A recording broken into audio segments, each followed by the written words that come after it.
Hi, this is Dan Sullivan, and I'd like to welcome you to the next episode of the Free Zone Frontier. And this is the discussion among Free Zone entrepreneurs. Free Zone entrepreneurs are entrepreneurs in any industry who collaborate with other individuals from other industries, oftentimes between entrepreneurs and corporations, with a particular individual and a corporation to create entirely new types of value in the marketplace. And I have a regular partner, Steve Krein, who has created a network of 350 startup health organizations in the world. These are entrepreneurial companies in 26 countries. And he's created funding for these entrepreneurs to each create solutions in 9 or 10 very, very important areas of healthcare and medical science. And Lisa Cini, who is herself a prominent thought leader in the creation of great environments for senior living, which has become such a huge issue as a result of the pandemic in 2020. So we're going to be talking about coaching, that the industry that you're in actually has very dynamic parts of the industry. It has growth parts of the industry. It has areas where it slows down and almost starts going backwards. And the depleted is when the industry starts falling apart. So we're going to talk about this in terms of each of our businesses. And then is there a common map that we can all look at in terms of, how anybody in any industry could understand what part of the industry they're in, what kind of value they create to which part of the industry, and where they are. Are they in a good part of the industry? Or are they in a dangerous part of the industry? So this is going to be a fascinating conversation. And this is the Free Zone Frontier. So when you think about the future of senior care, and you're really talking about senior care with all the bells and whistles, and bringing as much of normal life into the setting of a senior environment, how much of that requires coaching of, a lot of different parts of that entire package that you're putting together? How much would really require custom design coaching? I think quite a bit, actually. Right now, it's kind of a one-stop shop. Everybody gets the same thing, and it's not prescriptive. And it really needs to be customized and written out for exactly how the person feels about it. Everyone has a different risk level. And some people want to really plan for the future. And so we put like blocking in all the walls and maybe even in the ceilings and different things so that if they ever needed help with assistance moving from here to there. And other people are like, no, screw that. I don't want to have any of that. I'm not going to put my money towards that. When I need something, I'll get it. So I think you really have to look at where someone is from a risk standpoint, from a health standpoint. There's a lot of people that we meet that are 65, 70, and they think they've got 5-10 years left in them. And then the circles that we surround ourselves in, you're 156. 120, 140. That's a completely different discussion about how you live. Mm-hmm. A completely different discussion. So, there's a lot of coaching that has to go into it to figure out where they are, to meet them where they're at, and then to help them plan for their future. Yeah.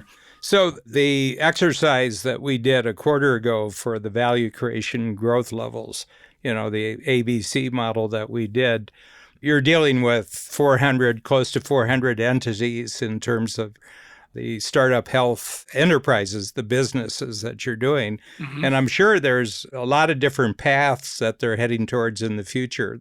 It's not a common path, it seems to me, that almost each of them will be about 20% different from all the rest of them in terms of their own personal aspirations, their ambitions, what kind of jurisdiction they're in, how are they connected into the global system and everything like that. But as far as Lisa goes, what I'd like to ask you is, this has got to be one of the most complicated. I mean, children, for the most part, have been getting a lot of care. Like, beginning of life has always gotten a lot of attention. Stephen Palter said, by the time you've been through the pregnancy in the first 6 months, you've spent most of your medical budget for life. But end of life is going to become much bigger because we're in an aging population. Plus, you have the express train, the boomer generation, all moving practically, I don't know when the last one is officially 65, but we're moving close to it. So this coaching of all things senior seems to me to be vast and endless. It is. It is vast and endless. Part of it is because it affects a family so much. There's really nothing else that affects a family like this. When you have young kids, the grandparents or great-grandparents don't necessarily have to be involved unless they want to be. But when there are seniors involved, when it's your parents or in-laws, everyone's involved. Everybody's holding their breath every time somebody has a surgery. Everyone's got well, my sister's not doing the right thing. And all the siblings get involved, all the way down to the grandkids or the great-grandkids. So it filters down. Yeah, Part of it's because there's money involved. The legacy can be spent down and people feel very differently about that. The other thing is an adult that doesn't have their faculties is a lot harder to take care of. When you have a child and you say, you're not allowed to do X, Y, and Z, they're not allowed to do X, Y, and Z. But when you have an 85-year-old that shouldn't be driving and you have to take away the keys, that's a really hard pill. Then also to watch and make sure that they're protected. Yeah. I'm now the online dating expert for AARP, and I've been married for 30 years, but it's because a lot of seniors are doing this online dating, and how do you protect them? Make sure that they're not giving out their address. All these little things. There's a lot of scams going on there, but they affect the family. I think that's the biggest thing, is when you're younger, it's not as big of a deal. Yeah. Steve, before we get on to yours, I'm sure you have some thoughts about what Lisa's talking about here. Fascinating, Lisa. I have a question that I was thinking about as you were describing the uniqueness of the nuances of working with seniors and how much work you're doing with people who are also working with seniors versus the seniors themselves. And I would imagine that, especially on this theme of coaching and other things, that there's not dozens, if not hundreds, if not maybe even thousands of entrepreneurs and organizations who what you just described would be invaluable to them. And do you work with entrepreneurs and others like yourself versus just the end consumer, especially in the free zone area? Yes, and that's what the whole mansion is about. It's about collaborating with not only my competition, but with manufacturers. So Shaw Flooring, which is a Berkshire Hathaway company, billion-dollar company, they have a data mining floor that they haven't rolled out yet. So it's like a little Harry Potter. People walk across it, and then when somebody falls, you can call 911 or a caregiver. So that, working with them, tweaking the products, there's probably, I'd say about 25 manufacturers that are collaborators that are going to be part of this, that we're working with directly to help tweak and then get instantaneous feedback from the real people that are using it to see value in it.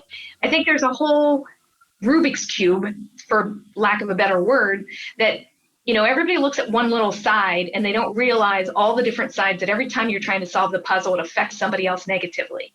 Just getting the IT portion of this together has been way more challenging than I ever expected. So trying to get everybody together and to work towards a common goal has been a big challenge, but it's also, I think, what this house is going to do. Yeah, the interesting thing that really strikes me as a global issue in all industries is just the complexity issue. And my feeling is that the coaching is because of the complexity. Okay. And that is that complexity is always going to be ahead of our clarity and our solutions to complexity. Okay. Can you think about what the airline industry is all about right now after 9 months? I mean, first of all, every airline is in a startup mode right now. So there's probably going to be a huge shifting of their leadership at head office. I mean, there'll be buyouts, so there'll be completely new owners of the airlines. And one of the things is their schedules have been in place for 40, 50 years. Like if you look at United, their schedules, they've bought 18 airlines to create United Airlines. And every time you buy their schedule too, you buy their benefits package, you buy their seniority, you buy that. So that's just one industry. And then, multiply it by, hundreds or thousands of different industries. They interact with each other. All these different industries interact with each other.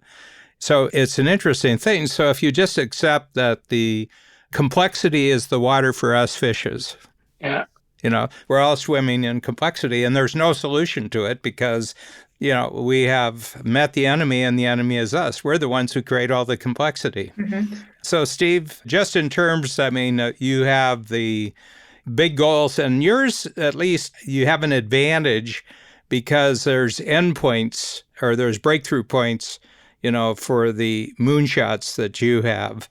Okay. And things can get focused towards that. Technology, training, law, regulations can be all moved towards some of those. But there's a huge amount of complexity. If you took all your almost 400 businesses and just dealt with the issues that individually they each have to deal with in their separate, locations and environments, I'm sure that each of them can keep you busy for a couple of days talking about their complexity. Yeah, and what's interesting is that therein lies, I think, the macro opportunity for not just our organization, but the entrepreneurs who are in startup health to benefit from being around other entrepreneurs who share both values, mindset, and long-term vision. Because I think, and healthcare is a unique animal in that the aperture is so narrow towards the next 12 months or 24 months, or right now, maybe even the next 3 months.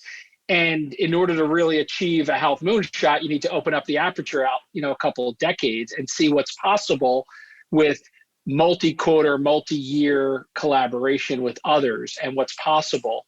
And a lot of the funding and a lot of the customers and a lot of the advisors and people around the entrepreneurs in this sector in particular aren't pushing for big open impact goals that could take a couple of decades. They're saying, what can you do this quarter, this month, this year? And so a lot of the gravitational pull is pushing out the narrowness of the opportunity to really collaborate in a way that will result in the biggest impact. And so we think about the 3 tiers of A, B, and C, and you just stratify the community of entrepreneurs. Yes, it's almost 350 companies in 26 countries. What's interesting is we, for a long time, just thought about them in aggregate. It was first 50 and then 100 and then 200. Mm-hmm. And I might have mentioned this on the last podcast, or I forget which one it was, where I talked about, we started looking at cohorts and saying, for all of the entrepreneurs that started their companies or joined Startup Health in 2012 and in 2013 and 2014, and started to bring a different context to the community by being around other entrepreneurs or companies that are at similar stages, have similar number of years under their belt. By the way, some of the complexity is a lot worse for them. Some of it's a lot better. There's a lot more simplicity in many of them. There's a lot more complexity in others. But what's fascinating is if you start looking at the community and entrepreneurs around others at similar ages, company ages and stages, it's really interesting to see how much deeper the collaboration is and how much deeper the potential or the openness is to collaborating, if you will, because of some of the ambition and some of the goals they set out didn't work out. Some of them have been pushed back. There's been a lot of gravitational pull. And so they've had to navigate in reality a lot longer. And I think that's actually a helpful context to have, 7, 8, 9 years of iteration under their belt as they embark on, for example, their planning of 2021 versus it being their first year in operation or their second year. And so we're seeing there be a deep value in being around others who have dealt with or are dealing with things that are more related to where you are, in addition to being focused on the achievement of the health moonshot long term. Yeah. I'm noticing it because we have in Coach, you guys will soon be there, but I have 32 right now who are beyond 25 years, and I have 4 who in the last quarter crossed 30 years. It's really, really interesting to just get them with a group of other entrepreneurs to talk about their experience. And they said, after 4 or 5 years, you get a system for your money, how that system works. And he says, as you go along, you find a place where the world is changing, but you don't have to change. That there's a way of thinking about things that it's like water rushing past a spot. And it's interesting, there's some things you want in the water and you get it out and everything like that. But you don't redefine yourself based on what the movement is doing. You don't redefine yourself based on the complexity or the disruptions or everything. And I've really found that about coach people, at least the ones who have shown up for the workshops since the COVID started. I mean, most of them are kind of saying, geez, I hope it doesn't end too quickly. I'm making a lot of gains here, like everything. And part of it is just that they showed up. A lot of people just didn't show up. And my sense is if complexity is the normal part of the world, then everything's going to be shifting. Well, if everything's going to be shifting, that isn't the interesting point. It's what doesn't shift.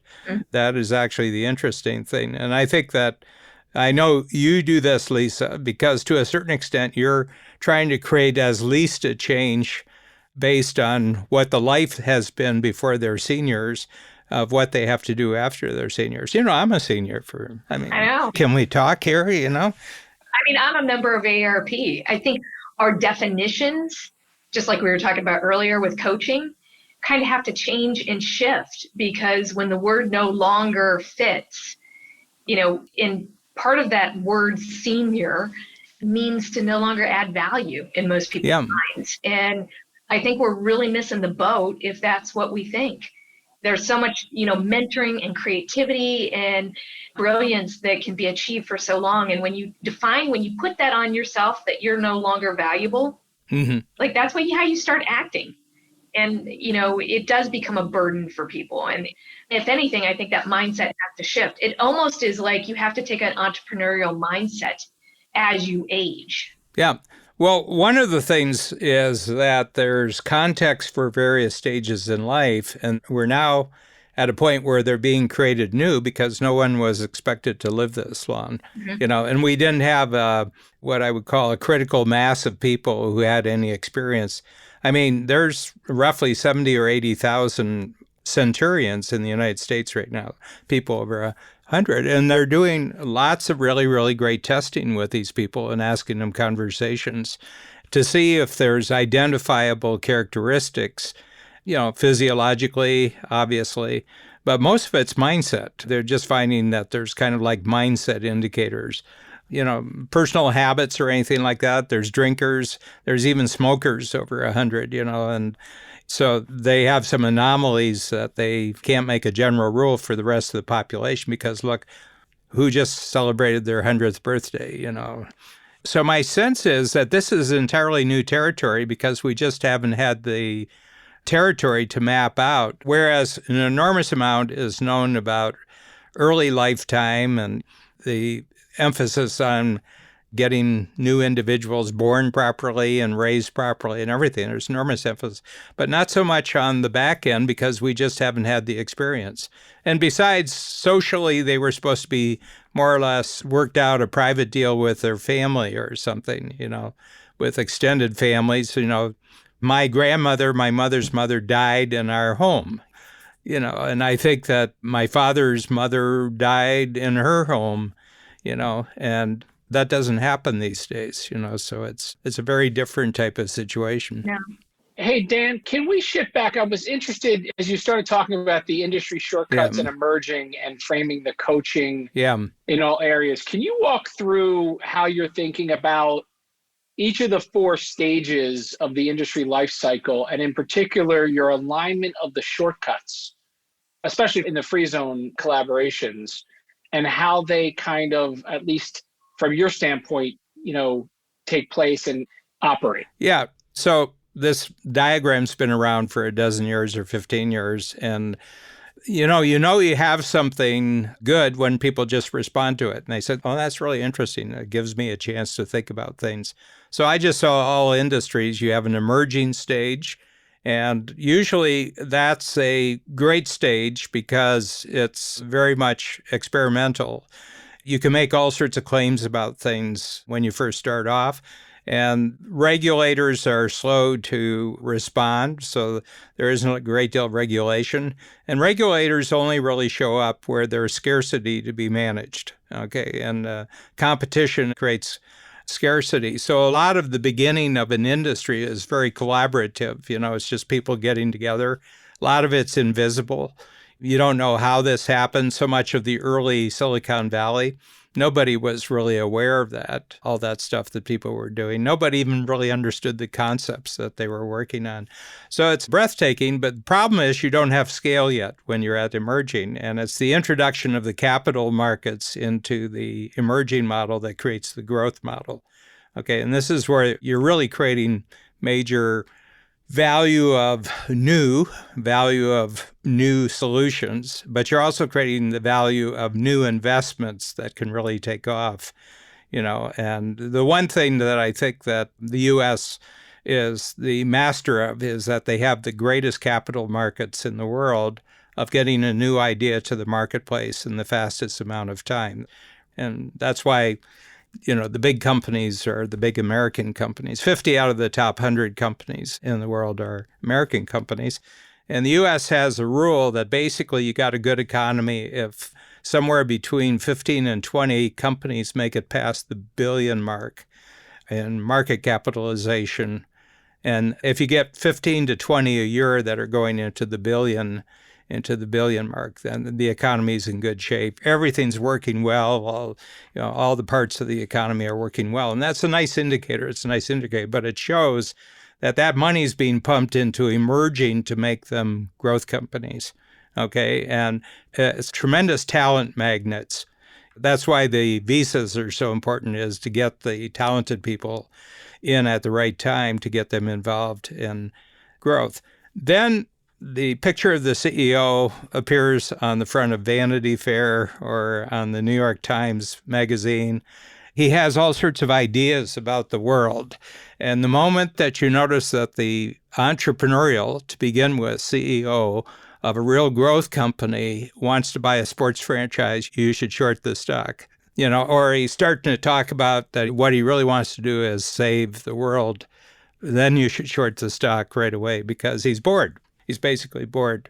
He's probably reached a level, Peter principle, of incompetence, and they'll let him have all the photo ops he wants, but they're going to get him out of there. The market will let him know pretty quickly. I wonder what the guy at WeWork is doing right now. I don't know what he's doing right now, but, but that was it. I mean, he was a philosopher on everything. He says, I've understood the future of work and how work won, It didn't play. It didn't really play. So then you go into status, and status is where you want the lobbyists. Status is where you want the regulators on your side, because now you're looking backwards and you're trying to kick the ladder down from your treehouse. So the status people get there. And I would say that I think Facebook is at that point where they're trying to kick the ladder down. I think Google probably is, I think Twitter is, and everything like that, because they probably, the real heart of the market, they probably already exploited, and there isn't that kind of growth in the future. So you're 38 years old, you're one of the richest people in the world, and your future is smaller than your past. What do you do? Come back to free zone. Who's managing that in your mind? If you just take those first three stages of the life cycle, which company do you think, especially given enough time, has transcended the kind of natural movement and stayed in the free zone, or keeps coming back to the free zone to fuel growth? I think it's probably Amazon is probably I think that they're very, very simple at the center. I think they have a document, and the document can't be more than 4 pages. Yep. Everything has to be translated. Any new idea has to be translated through the document, and he developed that when he was on Wall Street. Bezos did, how you look at a company, whether it's the PRFAQ, which is like their version of the impact filter. Yeah. The other thing is that he's got a big goal. And, Peter Diamandis said, since he's known him, they're basically contemporaries. I think they were at MIT together and everything else. And he says he wants to go to Mars. Yeah. So he's got a big thing, that he's going for. And he said Amazon's just to pay for the Mars trip. And that's tough to compete with. First of all, they don't have to make a profit, and you can't even compete with their goal. He's got such a big goal, and it's a personal goal, that he doesn't care about the status symbols and everything like that. He knows rocket scientists. That's what he was. So my sense is that it's the ability to continually emerge The number one Yeah. thing is that you got to stay in touch with what the emerging capability is that got you started in the first place. And you don't get away from it. You don't get away from it. You just keep going Yeah. back to the emerging, and you do that through collaboration. And my sense is Yeah. you collaborate with people who are solving completely different problems in different areas, and you bring their model back to your model and say, well, how does your model work here?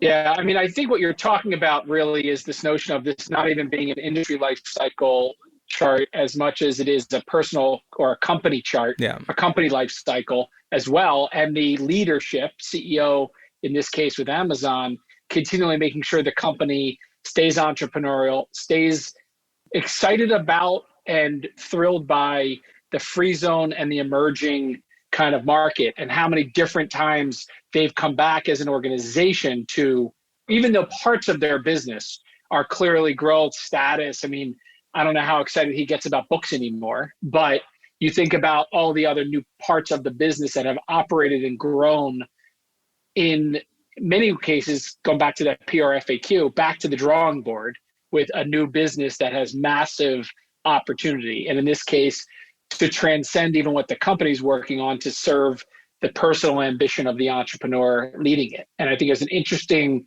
connection back to not just looking at this as an industry life cycle image, but a visual on your company life cycle. Yeah. And how important it is to stay in that zone. I mean, in my own, much smaller world than Amazon, I've got to be scared every quarter that the next quarter's workshops are not going to be as good as the previous quarter's workshops. So I think one of the things that happens to companies as they get into the growth stage is they think that they've got the permanent formula for going forward, and you don't. And the moment that you try to blueprint fear out of your future, you're in real trouble. Yeah, that's it. Motivator. So I cut you off before you got to depleted, but you kind of framed the emerging growth status. You got the Amazon piece coming back to a great example of somebody or an organization and a leader coming back to that. But talk about the jump from status to depleted and what the organization looks like as much as what the industry looks like. Well, you start at the status stage, you start losing your brightest people. Okay. I think that that's the big problem when you have a growth organization is that, first of all, people get a reputation because they've been with your growth company, and emerging companies pull them away. And the other thing is, it's not as exciting now in the really successful growth company as it was when it was a chancy emerging company. Okay. And there's some people who they're extreme sports type of people as it comes to entrepreneurism. And if there isn't, the next cliff that we can see if we can get from this side to that side. And stock options really don't do that with them, and a lot of them have paid a huge price personally for the path that they've taken. So I would say that I think that's the big thing. And so it's a talent loss. There's a brain drain that happens. And on the outside, they've got the PR companies, they've got the advertising companies, they're great packagers, and they've got that. They have a great front stage, and they can pay for the front stage. But backstage, they're losing brain power, and they're losing ideas. And whether your ideas get accepted anymore are not about the ideas, they're about your political status inside the company and everything like that. And then once it turns off, I think it's almost impossible.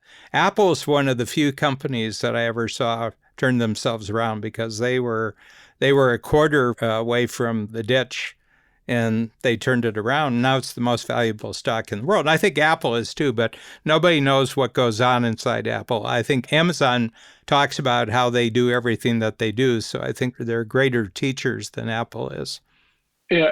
It's interesting. I think about a number of our portfolio companies. There's a point in every startup, at least life, where the question comes up of whether the entrepreneur, the founders are the ones to stay with the company as the company grows and matures into the growth stage. And how often investors and other people push to move the entrepreneur aside because they're not the growth stage, and it requires a different type of leader. And what's fascinating is how, just taking this thinking that you just reviewed around emerging growth status, you're actually getting rid of the entrepreneurial magic that brings you back to being an emerging company again. And it's almost as if this plays against any framework of saying the entrepreneur's kind of outgrown the company, right? Because what you're saying is the entrepreneur's outgrown the management maybe of the status and depleted parts of the company, but in no way, shape, or form has that entrepreneur outgrown the need to still be useful and, more importantly, grow the company long term. And I think this actually, it's the first time I've looked at it from the framework of a company versus an industry life cycle, and truly appreciated the importance of being and maintaining the edge by staying in the free zone, and honoring, if you will, the importance of every organization, no matter how much they grow, no matter how big they get, no matter how old they get as an organization and mature they are, not losing that part of the magic that got them there. Yeah, and I think our who, not how concept is partially there. You know, I think that EOS with their visionary integrator is very key to me, that Tim Cook is an integrator. Yeah. He's not a visionary. Okay. They're still probably implementing Steve Jobs' vision and product roadmap from 10 years ago for the next decade. Yeah, and he had all sorts of formulas about things. One thing is that you start with the box that the product comes in and you work backwards. They always started with the box. I don't know what the product looks like, but what's the box look like? What's it feel like to the customer to go into the Apple store and get the box and take it home and unfold it and everything else? And they put more intelligence into their packaging than probably any other company. And he always said, we're talking about experience here. He says, it's not about products, it's not about services, it's about experience. What's the experience? And I think they stay fairly true to that. And one of the experiences that I think they've really, really paid off for them over the last 2 years is privacy. You know, every time I go on Safari, 187 people have tried to profile you over the last 7 days, and we've stopped them. Yeah. You know, and I said, well, that's good. How many got through? Right. Well, it's even an interesting position how organizations use their app store and develop apps, and they're able to kind of create a zone of protection for themselves and, on the flip side, for the collaborators. Lisa, I have a question for you, just as you think about this as it relates to the mansion. How does this play into how you think about your collaborations, not just in the mansion, I guess, overall, but with your business? Yeah, when you were talking about all that, I kept on thinking about, a company and a mother, like me being a mother. Like, I have my kids and all of a sudden somebody comes in and goes, hey, we're kicking you out because they're 4 years old and they need to go to school or, go to kindergarten and that kind of stuff, which is the most ridiculous thing ever. Being a great parent is all about collaborating. It's all about like, hey, which school should they go to? Which sport should they be playing? Which whatever, and making something better. And you don't stop being a parent or stop being a mother because you might not have the skill set to get your kid where you want them to be. What you do is you engage the right expert for them, particular to their learning style, their gifts, their unique abilities, and you grow them through that. But you don't just check yourself out or decide that you're no longer a parent. Like, I will never stop being a parent. My son's 26 years old. He's in New York City. He calls me every day and calls me mama. And it's like, how you doing, mama? There is something about that respect and growth mindset that we have and collaboration. That's a beautiful thing. My daughter's in Israel, the same thing. And I think if you look at a company like that, where I might not have the right skill set to get you to your fullest potential, but I can collaborate with other people and still be the thought leader or the visionary of the essence of it. There's some huge power in being a matriarch or something like that. Dan, you don't coach all the people. You're able to impact so many more people because of Adrian and all the different wonderful coaches out there. And if we limited it just to the founder, it would be much less than. But on the other hand, if you weren't here and you decided to check out and it was just in your name only, it would be much less than also. It has to be a bit of both. That's that wisdom share that I think we lose. Yeah. From the inside, if you look at the backstage, I have no comprehension how the team if Babs and I aren't there, how they would deal with it. And I've got nothing to say about it either. I mean, we've done everything legally, financially, and everything that it's possible. It's possible. And we've got the leaders sort of picked out, and they know they're the leaders. And there's been long discussions about it. But I said, it'll be different. And I said, I think there will be massive collaboration with a lot of the clients about how Coach would go if Babs and I weren't there. I think the two of you would step in. I think Joe Polish would step in. I think a lot of people would step in. But, people say, well, what do you want to happen? I said, what do I care? I'm out of here. I mean, I'm a great believer in the incomplete life, that you don't try to complete things. So you always leave it open that you haven't completed. I have none of this bucket list stuff. I don't have any of this legacy stuff. I don't have anything. It's just the next projects for the next quarter and where do we go that it's more useful stuff. I have none of the other stuff. And I've noticed nobody will be talking about Tony Hsieh 6 months from now.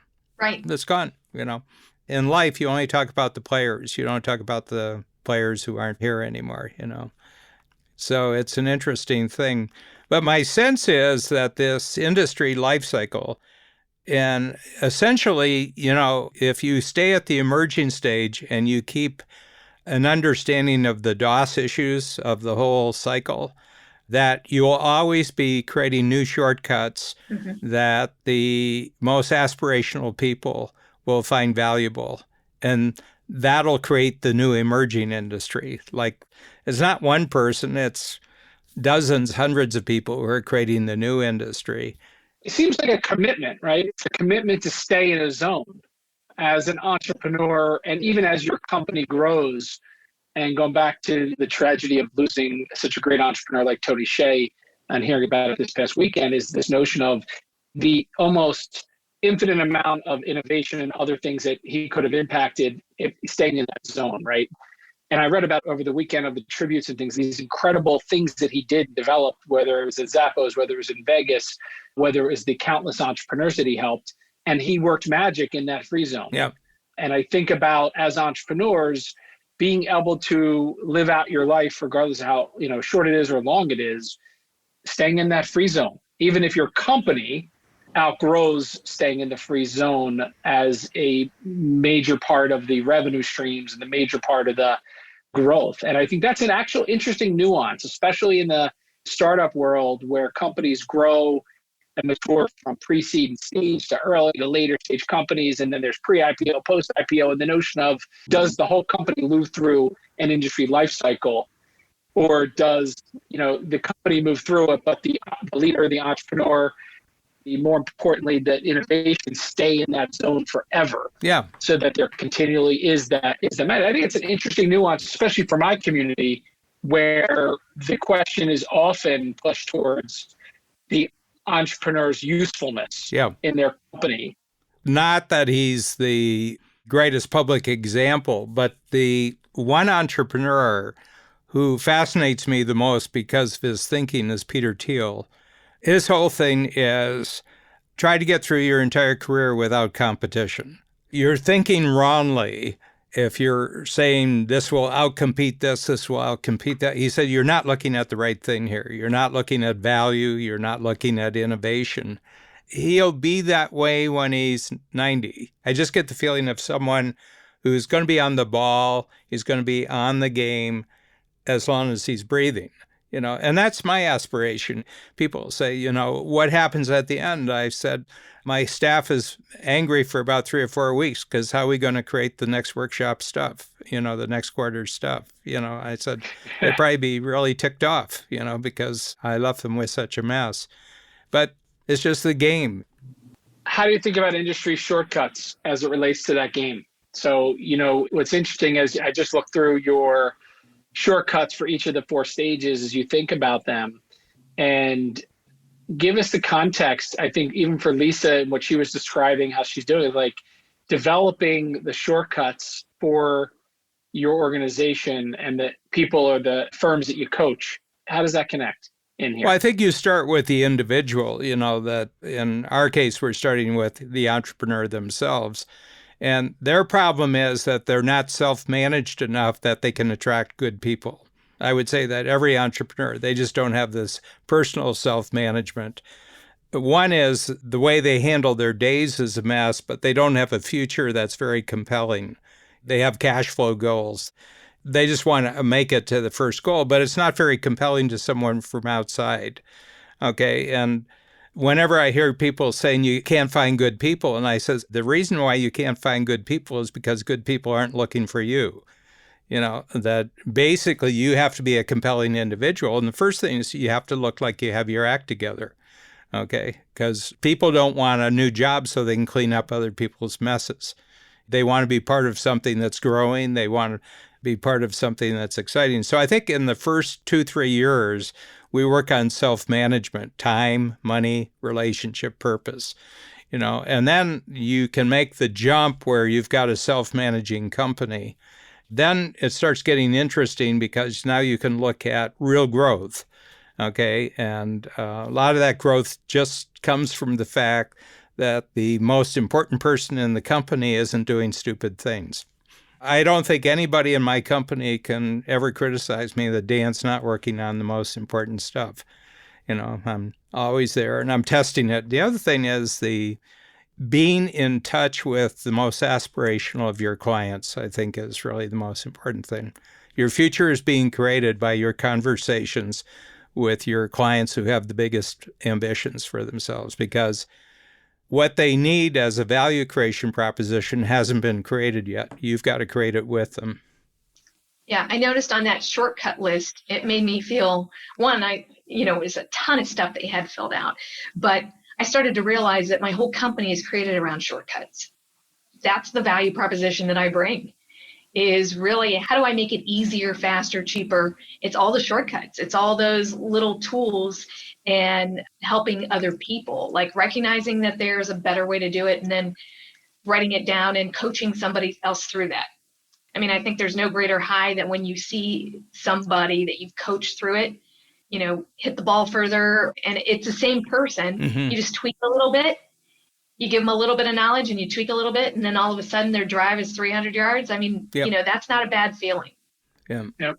Steve, what about you? It's funny because I've been going back to the old simplifier multiplier framework. There's this third person or third rail of complexity, right? So who's the simplifier, who's the multiplier, who's adding complexity? What's interesting is that I feel like maybe it was 2 or 3 workshops ago, we talked about shortcuts as a framework. And I started thinking about the fact that we really provide shortcuts to simplify the complexity of achieving health moonshots. And that almost makes it really easy to separate those that want to have shortcuts or get access to shortcuts that simplify the complexity and those that don't.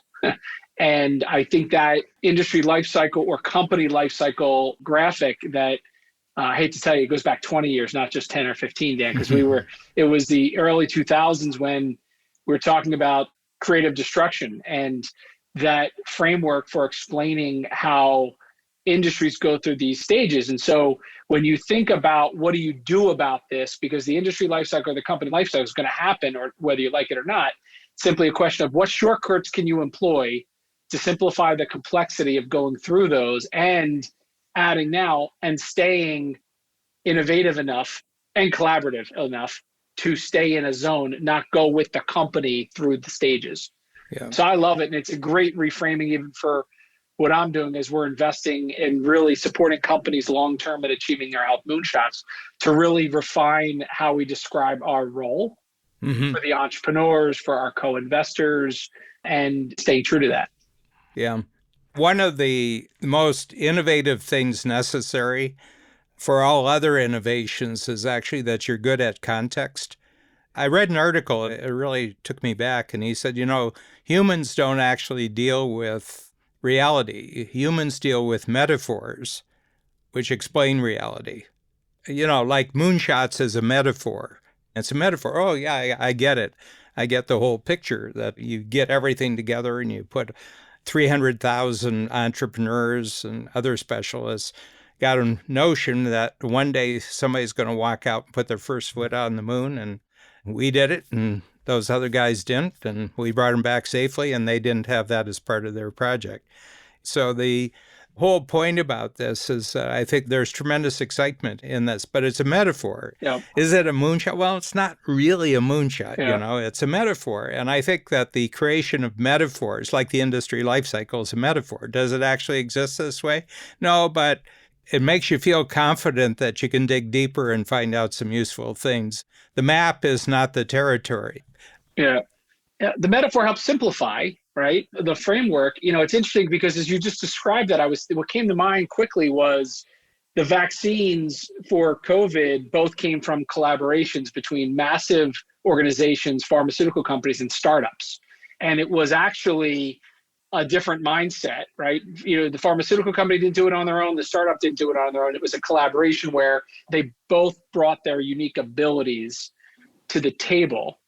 But I think that the two vaccines that we've seen announced, over the past couple of weeks, coupled with Elon Musk and NASA's collaboration and gone back into space with private and government collaboration, I think that we're now seeing really great examples within weeks and months now of massive collaborations where even though these organizations were incredibly large and complex, entrepreneurial breakthroughs were able to happen because they stayed in that zone. And I think that doubling down on that metaphor actually for me was like, again, why I keep using Health Moonshot as this massive collaboration example. And what you just described, I think touches on in the more recent nature, especially with the vaccines in space. Yeah, I think when we get a little space or time, out of this particular crisis period, you'll see that this was actually bigger than the Apollo mission, and it was bigger than the Manhattan Project, which, they had 300,000, in the Manhattan Project. It was $16 billion in present dollars to build the first weapons. But I think this is going to be massively bigger. First of all, it's not going to be one country. It's going to be the entire world. Having the vaccine's one thing. The distribution system is an entirely different project, getting... It's another massive collaboration. Yeah. I asked Peter, because I'm going on his longevity trip in August. He's doing Boston and New York. Boston, New York, and Washington, I think, are the three parts. He did San Francisco and San Diego.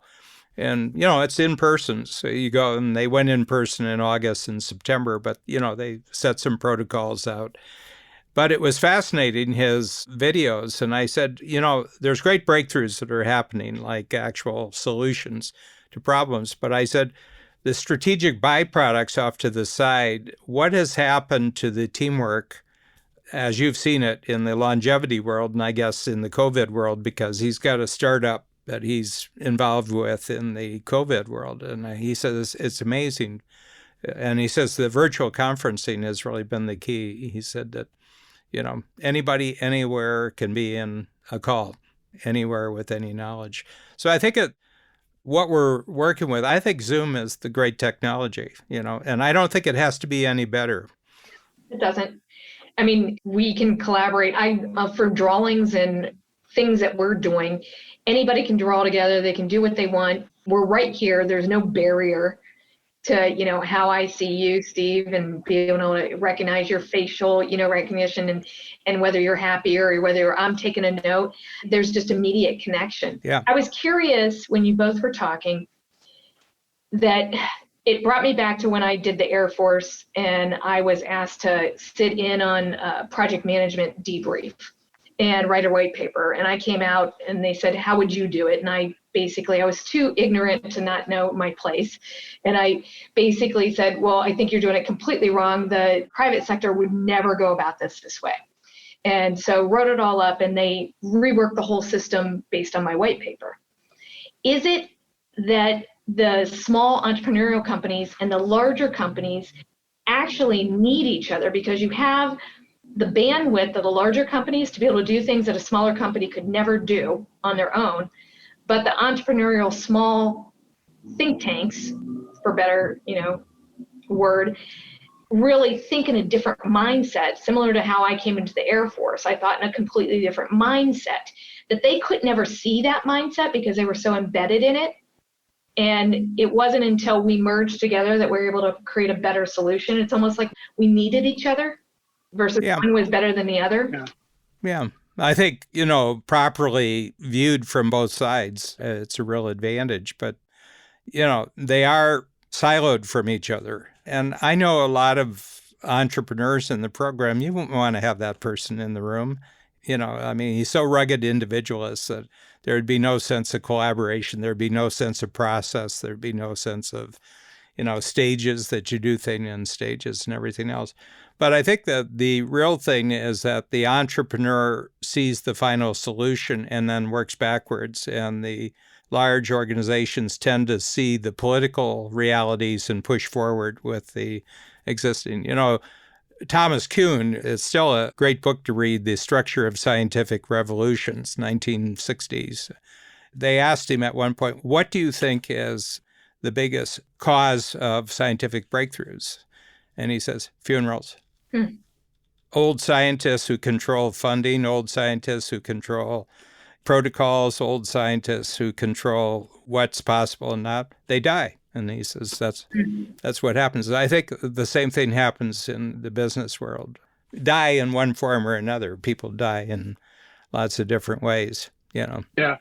I think for many, the pandemic created a lot of versions of that, right? Whether it was traditional retail, whether it was physical travel that needed to actually occur to have great collaborations or sessions like we have here or at Strategic Coach or at Startup Health. And so you kind of think about what this really did to accelerate innovation, and a critical mindset shift that you're kind of framing, Lisa, is, I think, the most important ingredient. I say this a lot, and it's one of the core parts of our thesis at Startup Health, which is mindset matters most. Mindset matters most. You put great talent, great people, great capital, great thing. If the mindset's not there, it just does not work. That's the same thing with aging. I met with the medical director of AARP, and she said that as an ER doctor, when she was doing all her stuff, she could tell by the mindset when there was a car accident who was going to live and who was going to die. Yeah. It was, I believe that. Very rarely the injuries. It was the mindset. Yeah. Well, we've reached wrap-up time for me because I have to go into deeper pockets in a short period of time. I wonder what's in those deeper pockets anyway. But they have 1 million listeners, so that appealed to me. And they're going to talk about who, not how. So, yeah. That's awesome. Congratulations. Excellent. Dan, what's your biggest insight from today's session? The one thing is I got a lot of encouragement with, and it's not just for a strategic coach, but it's for all entrepreneurs, that there should be a component of coaching when you're thinking about your future, that you're enabling other people to become skillful and focused. Lisa? I think the shortcuts, and how I can coach other people through that. I think because they are more of a unique ability of mine, I didn't value them as much. And so quite often we kind of leave off the table the things that are easier for us. Excellent. And mine is the framework of the good old industry life cycle framework applying to a company framework as well, and the importance of staying in that free zone emerging as the entrepreneurial leader and visionary, and not letting yourself go into the growth part of the business, because therein lies, I think, the challenge to get caught up into hitting status and hitting a different trajectory for the organization. So this was great. As always, Lisa, great to see you. Dan, always great to have these conversations. You as well. Thank you. Thank you.